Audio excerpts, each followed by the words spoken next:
여러분, 신앙생활을 할 때 여러 가지 중요한 것이 있지만 신앙생활 시에 우리의 지금 현재 위치, 신앙적인 위치가 어디인지를 정확히 아는 것이 중요합니다.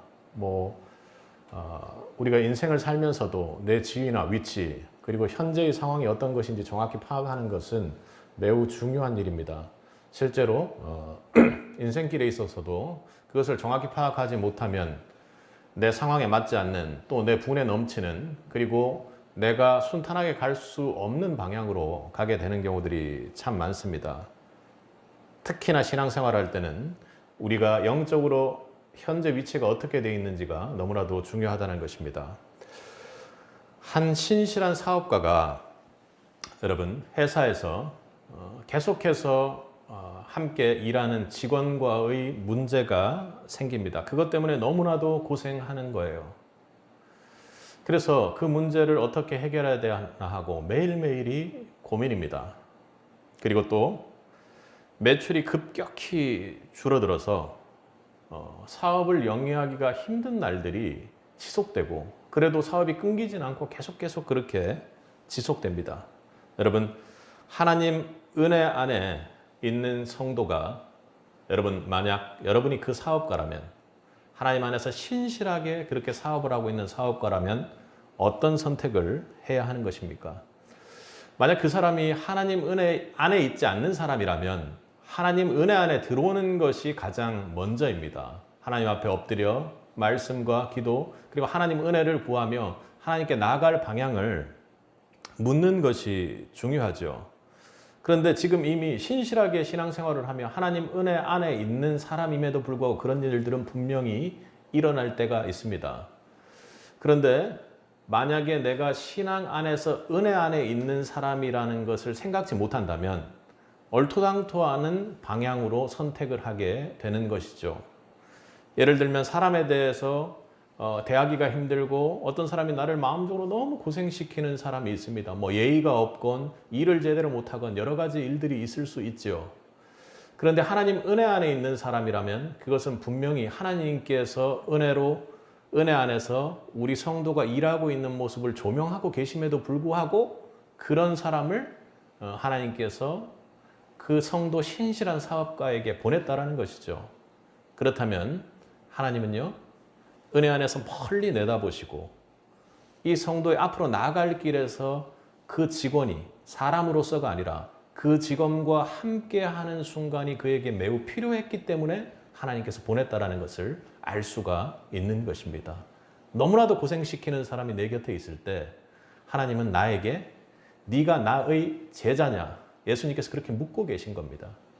내가 지금 너와 함께 이 인생길을 이끌고 가고 있는 과정에서 너는 나의 제자냐 하고 묻고 계신 것입니다. 그리고 정말로 그 사람이 신실해서 주님의 제자가 맞다면 그 음성을 듣고 주님께서 그 보내신 사람이 나를 제자 세우는 사람으로 바꾸기 위한 하나님의 훈련이라는 것을 영적으로 깨달을 수가 있을 것입니다. 매출이 너무나도 급격히 줄어들었을 때 우리는 어떤 선택을 하게 됩니까? 은혜 안에 있는 사람이건 은혜 밖에 있는 사람이건 무조건 하나님의 은혜를 구해야 함에도 불구하고 내 눈앞에 보이는 사업체에서 이 인생에서 급하게 해결해야 될 문제를 할 때는 내 힘으로 하게 됩니다. 매출을 올리기 위해 이것저것 방법을 연구를 하죠.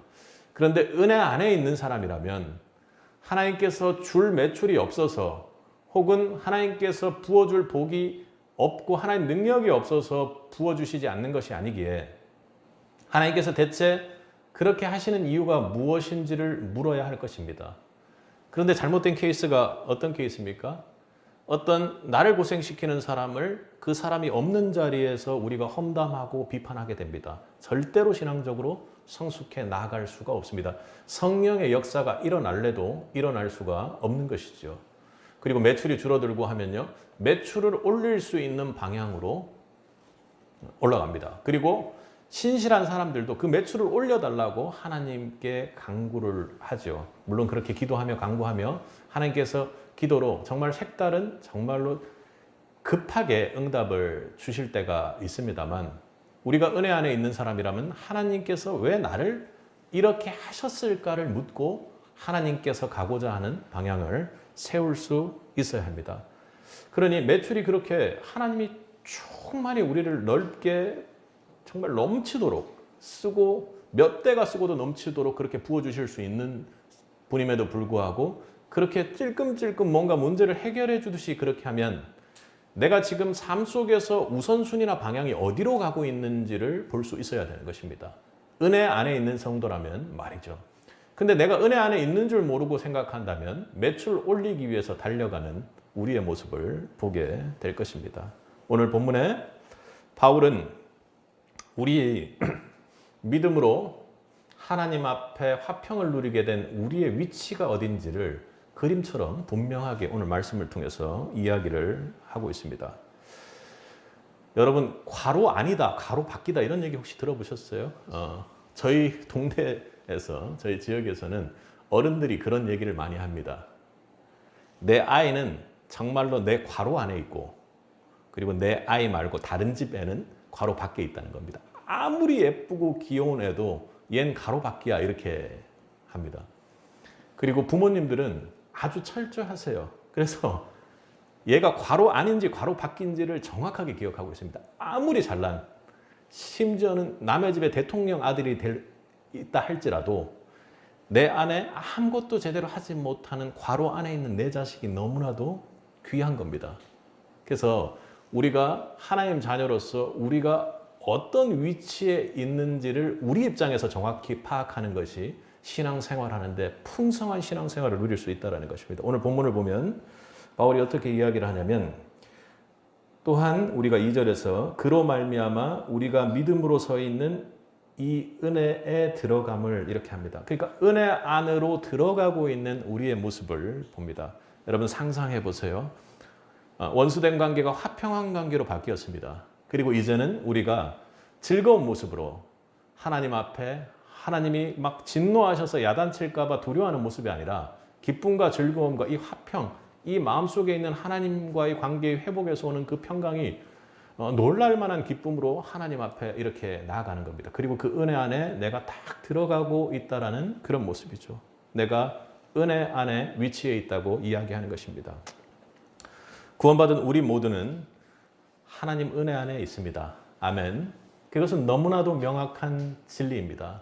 그러기에 여러분들이 내가 서 있는 은혜의 위치를 매일 묵상할 때 하나님의 그 큰 은혜를 누리고 그리고 은혜 안에서의 영적 선택과 위치를 파악하고 영적 선택을 할 수 있는 것입니다.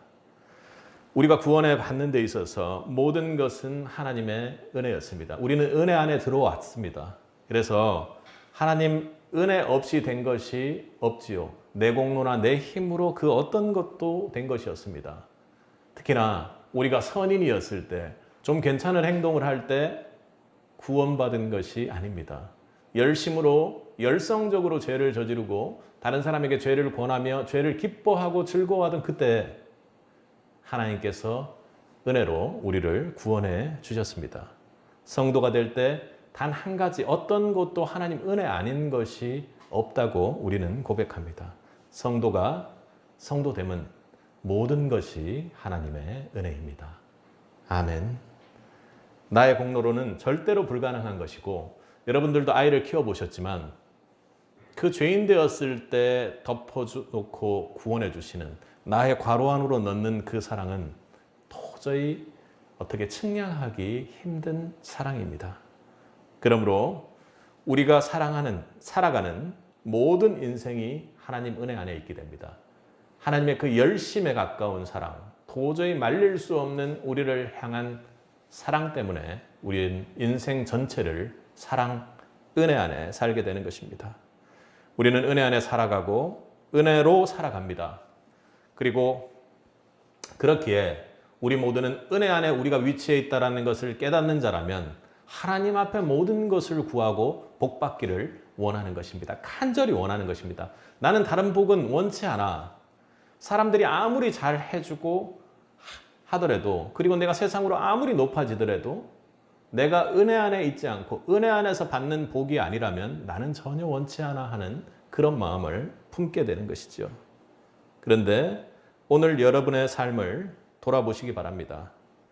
민망하다고, 연약하다고, 그리고 내 힘으로 좀 할 수 있을 것 같다고 주님 앞에 복을 구하지 않는 은혜 밖에 있는 자의 모습을 하고 있는 것은 아닌지요. 여러분은 민망해도 연약해도 말이 안 돼도 그냥 은혜 안에 있는 성도이기에 하나님 은혜 안에서 하나님의 은혜만을 간구하고 복을 구해야 할 것입니다. 왜요? 우리는 하나님 은혜로 하나님 은혜 안에 서 있는 성도들이기 때문입니다. 하나님은 우리를 그냥 기뻐하세요. 밖에 아무리 누군가 인과적으로 기쁨을 줄 수 있는 사람이 있다 할지라도 그 사람은 괄호 밖에 있는 사람이에요. 하나님 은혜의 괄호 밖에 있는 사람입니다. 하나님은 예수님을 보고 그렇게 말씀하셨습니다. 침례를 받고 물 위로 올라온 아들 예수 그리스도를 보시고 이는 내 사랑하는 아들이요 내 기뻐하는 자라고 그렇게 말씀하셨습니다. 하나님은 은혜 안에 있는 성도를 바라볼 때 우리가 지난주 봤던 것처럼 예수 그리스도의 옷을 입고 있는 그런 사람으로 자신의 자녀로 그렇게 보신다는 것입니다.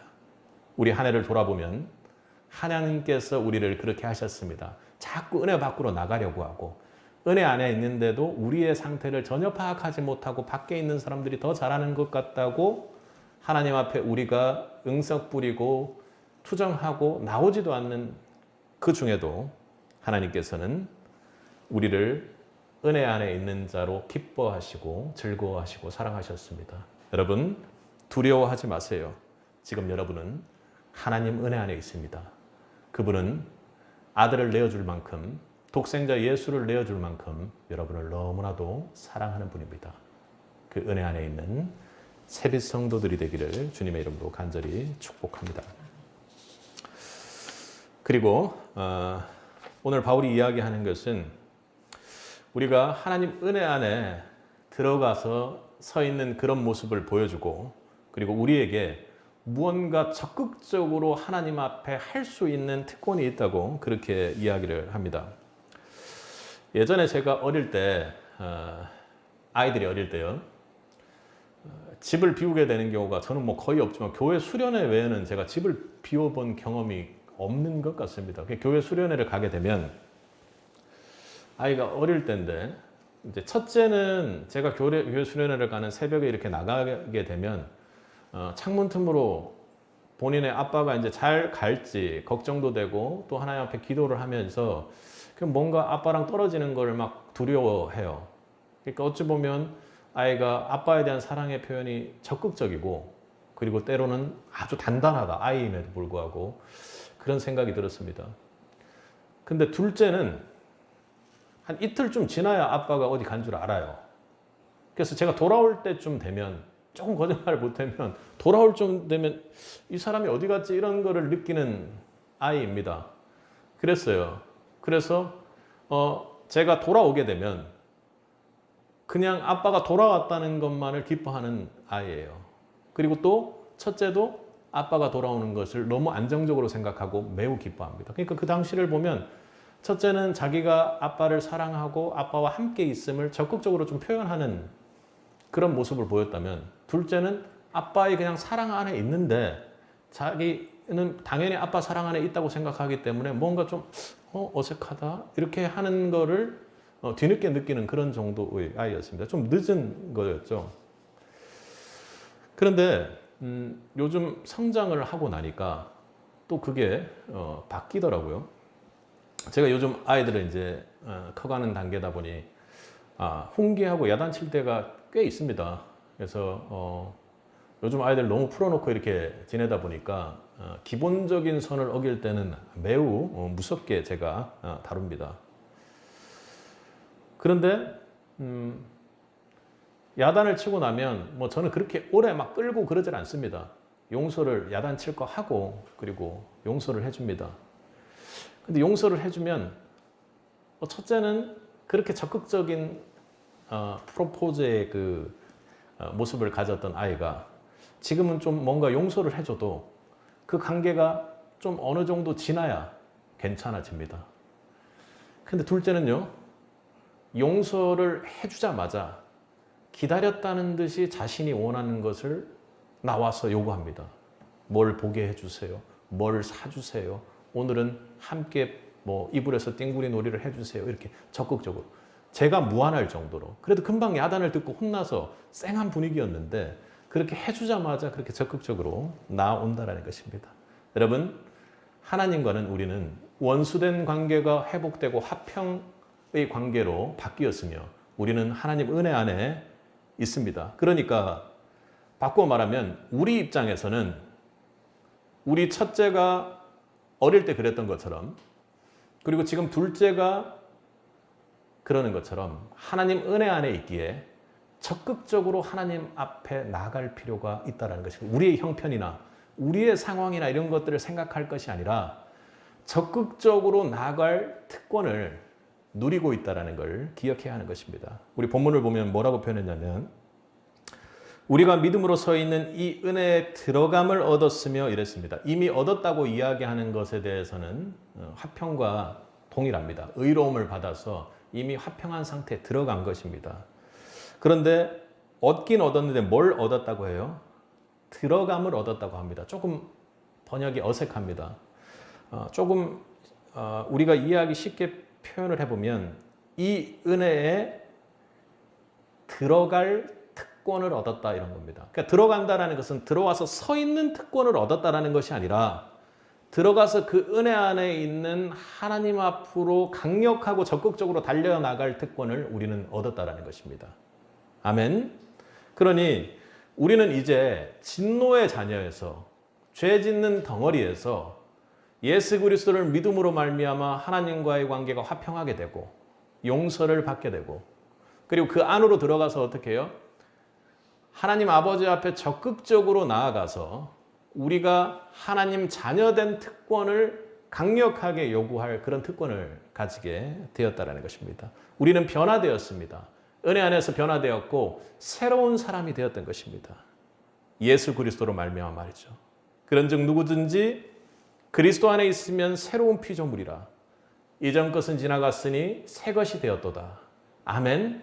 그런데 여기서 새 것이 되었다고 할 때 이 은혜의 위치 안에서 새 것이 무엇인지를 우리는 정확히 깨달을 필요가 있습니다. 아까 우리 둘째가 그랬던 것처럼 언제 그랬냐는 듯이 새로운 사람으로 싹 바뀌어서 하나님 앞에 하나님은 아버지잖아요 하고 이것 내놓으세요 저것 내놓으세요 바로 할 수 있는 특권을 우리는 가지고 있다는 것입니다. 우리 첫째도 그래요. 어느 날은 제가 이렇게 하면 안 되고 저렇게 하면 안 되고 아빠 일정 때문에 안 되고 뭐 때문에 안 된다고 자신이 도와달라는 요구를 거절할 때가 있습니다. 그런데 갑자기 저에게 이러는 거예요. 다 알겠는데 아빠니까 그냥 해주세요. 이렇게 이야기를 하는 거예요. 그런 특권을 자녀들은 가지고 있다는 것입니다. 제가 어떻게 할까요? 어쩔 수 없어요. 그냥 아빠니까 해달라면 그건 해줘야 된다는 뜻으로 강력한 요구로 받아들이는 것이죠. 우리는 이 특권을 매일 사용하는 한 해가 되었기를 간절히 축복해 봅니다. 그리고 다음 한 해도 여러분 이 특권을 매일매일 사용하는 하나님 앞에 기쁨의 졸음을 하는 막 졸라대는 그런 새빛이 되기를 바랍니다. 에베소서 3장 12절에 우리가 그 안에서 그를 믿음으로 말미암아 담대함과 하나님께 당당히 나아감을 얻느니라.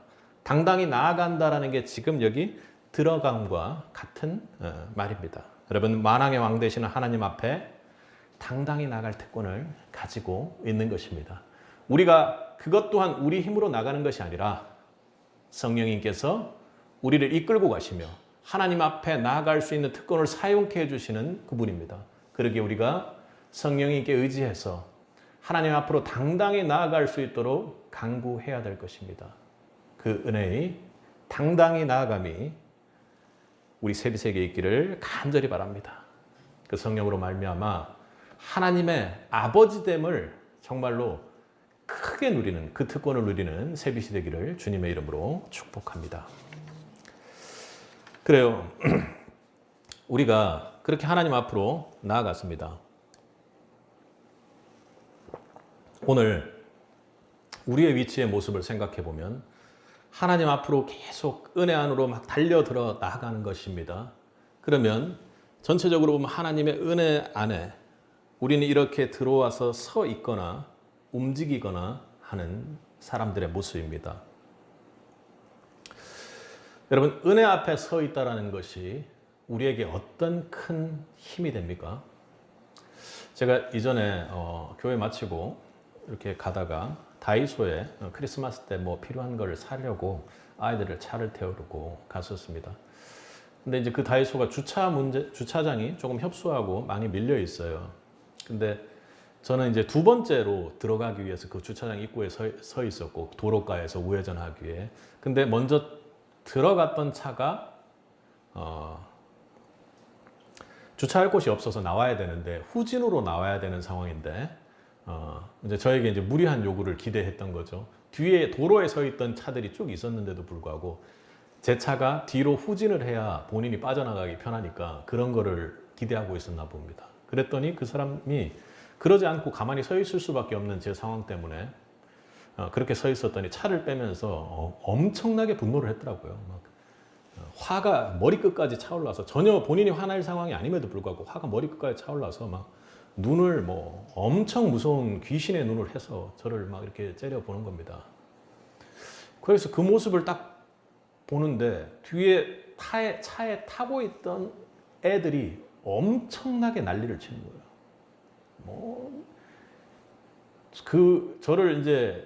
저에게 이제 눈으로 그렇게 시선으로 그 해코지를 했던 사람을 향해서 엄청난 그 독설을 쏟아붓습니다. 그냥 막 어떻게 그럴 수가 있냐, 뭐 우리 아빠한테부터 시작해서 저 사람이 잘못됐다, 뭐 여러 가지 막 순식간에 머리가 돌아가서 그렇게 상황을 판단하고 저 사람이 잘못됐다고 그러더라고요. 근데 애들이 어떻게 그럴 수 있었을까요? 그 앞에 차 운전하는 사람이 아빠였기 때문에 그랬을 것입니다. 제가 만약에 그 차에서 없고 사라져 버린다면, 그리고 그 도끼 눈을 하고 있던 분이 이 차로 다가와서 그 아이들을 제가 없는 상황에서 째려봤다면 한마디도 못하고 있었을걸요. 왜요? 아빠 믿고 그랬을 것입니다. 제가 또 웃긴 걸 하나 봤는데요.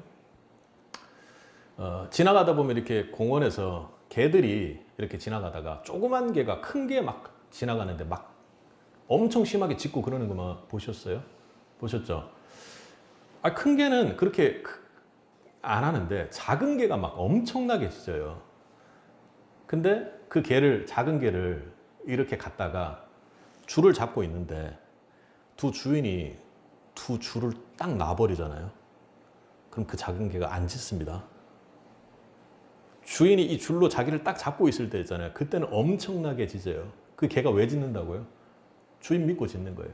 은혜 안에 서 있다라는 게 그것입니다. 나는 아무런 힘이 없지만, 나는 그 누구를 향해서도 어떻게 강하게 뭔가 발언하고 생각할 것도 없는 힘을 가지고 있는 사람이지만, 내가 은혜 안에 서 있기만 하면 내가 담대해지고 당당해지고 할 말 하게 되고, 그리고 지혜롭게 이야기하게 되며 진정한 싸움을 할 수 있는 기본을 가지게 된다는 것입니다. 뭐 잘못된 싸움 말고 실제적인 싸움 말입니다. 본문에서 서 있다라고 이렇게 이야기합니다. 우리가 믿음으로 서 있는 이렇게 이야기하죠. 서 있다라는 것은 우리가 하나님이라는 그 놀라운 주인 앞에 서 있다라는 것입니다. 그러니 우리의 모습을 생각해 보면, 성도의 은혜 안에 사는 인생을 생각해 보면 너무나 당당하다라는 겁니다. 뭐 주일에 우리의 모습을 그 강아지에 비유해서는 그렇지만, 너무나도 당당하게 세상을 향해 복음을 선포할 수 있는 사람들이 된다는 것입니다. 너무나 당당하게 하나님의 은혜를 이야기할 수 있는 사람이 된다는 것입니다. 너무나 당당하게 이 땅에서도 믿음으로 하나님 은혜 안에 살 수 있는 사람들이 된다는 것이죠. 당당합니다. 믿음으로 당당합니다. 그리고 믿음으로 담대함을 가지는 사람이 됩니다. 그리고 삶 속에서도요, 저 사람은 왜 저렇게 평안하지? 왜 저렇게 힘든 게 없어 보이고 항상 편해 보이지? 속은 안 그럴 거야. 그런데 속도 그렇죠. 왜요? 모든 지각에 뛰어난 하나님의 평강이 우리 안에 있기 때문에 그렇습니다. 모든 지각에 뛰어난 그분, 아무리 어려운 일이 있어도 그 문제보다 크신 하나님의 은혜가 우리를 뒤덮고 있기 때문에 그런 것이죠. 응답하실 하나님을 먼저 찬양하는 은혜가 있길 바랍니다.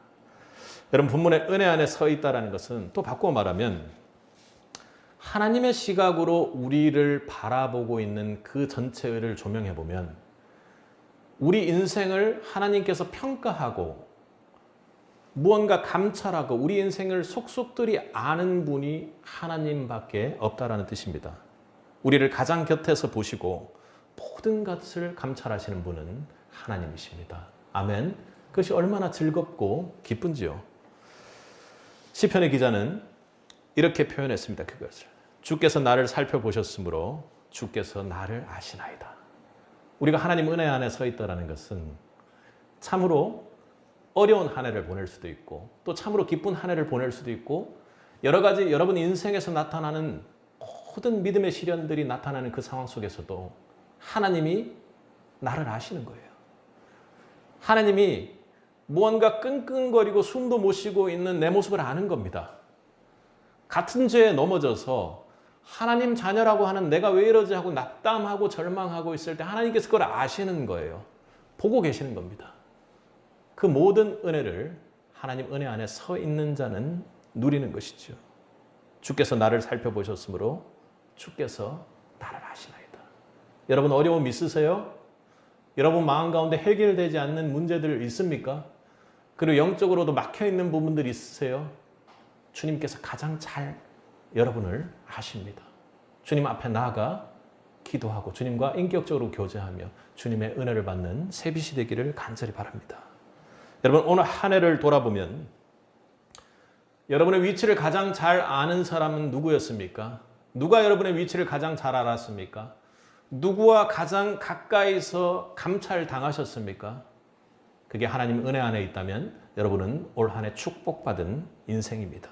하나님 은혜 안에 서 계셨나요? 그분은 은혜 안에 어떤 모습으로 계셨습니까? 여러분 올 한 해 하나님께서 말씀하신 여러분의 꿈과 비전을 이루셨습니까? 하나님 은혜 안에 있는 사람들이라면 하나님 은혜 안에서 하나님을 만났다면 그렇게 이 새빛의 성도들과 함께 꿈을 이루어가는 하나님을 만나셨을 것입니다. 하나님 은혜 안에 서 있는 여러분의 모습은 하나님을 아버지로 모시는 그 특권을 가진 여러분의 모습은 어땠습니까? 올 한 해 하나님은 하나님의 꿈을 이루는 은혜 안에서 여러분과 함께 하셨습니다. 그랬기에 하나님의 그 은혜 안에서 하나님이 여러분들을 보시기에 진정으로 여러분을 평가하고 여러분의 모습이 어땠는지를 볼 수 있는 분은 하나님 한 분뿐이십니다. 오직 하나님 한 분만이 은혜 안에서 여러분의 갈 길을 감찰하시고 이끄시고 해오셨던 것이죠. 여러분 은혜 안에 살게 하는 그 한 분은 오직 예수 그리스도 분임을 여러분 믿을 수 있기를 바랍니다. 그분은 은혜 안에 서 있는 여러분 때문에 꿈을 꾸는 심장을 가지셨습니다. 때로는 여러분이 은혜 밖을 뛰쳐나가려고 할 때도 있었을지 모르겠습니다. 그리고 은혜 받기 너무나도 오히려 더 은혜스럽다고 생각하고 있었을지 모르겠습니다. 그리고 은혜 안에 서 있는 것이 아니라 당당하게 은혜 안에 있는 여러분들의 특권을 누리는 것이 아니라 기어가며 엎드려서 아무런 힘도 없이 은혜 안에 엎드려 있었던 여러분들이 있었을지 모르겠습니다. 그래서 하나님도 답답해 하셨을지 모르지만 그렇게 은혜 안에 있던 여러분을 기뻐하시고 사랑하시며 여러분을 지키고 이끄셨습니다. 우리가 하나님 은혜 안에 있었기에 하나님의 일하심을 볼 줄로 믿습니다. 하나님께서 은혜 안에 서 있는 우리가 볼품 없어도 연약해도 여러분들이 주님 앞에 나오기만 하면 주님은 기뻐하셨습니다. 기다리셨습니다. 그렇게 우리를 은혜 안에서 우리를 담대하게 하시고 우리를 지키신 하나님께 올 한 해 너무나도 감사드립니다. 여러분 예수 그리스도로 말미암아 화평을 누리게 하신 그리고 은혜 안에 하나님의 꿈을 보게 하시고 그 꿈을 이루시는 그 하나님의 행하심에 동참하게 하신 하나님 은혜에 한 해 감사드립니다. 그 은혜가 우리 모두에게 또 올 한 해 임했길 그리고 다음 한 해에도 그 꿈을 이루어가는 하나님의 그 은혜가